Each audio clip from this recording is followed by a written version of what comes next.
পাশের বাসার এক নামে প্রতিদিন বিছানায় প্রস্রাব করতো।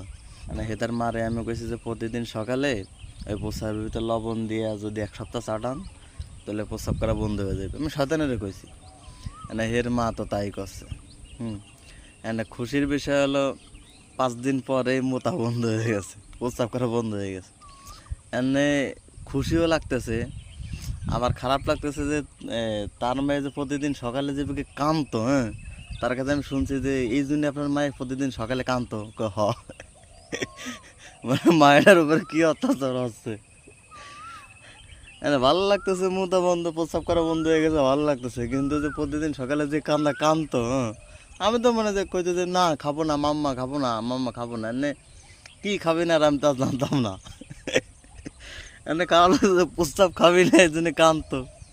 আয় আয় রে, আমি তো মনে তো বিস্কুট মিস্কুট কিছু খাবি না।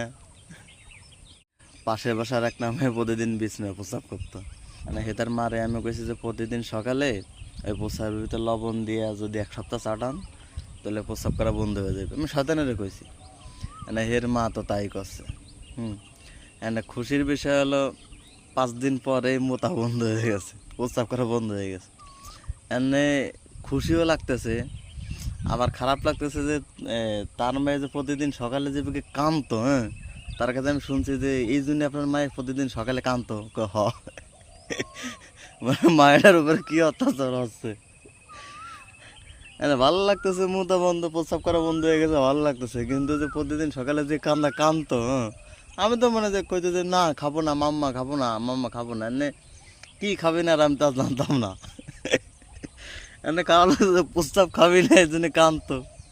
আয় আয় রে, আমি তো মনে তো বিস্কুট মিস্কুট কিছু খাবি না।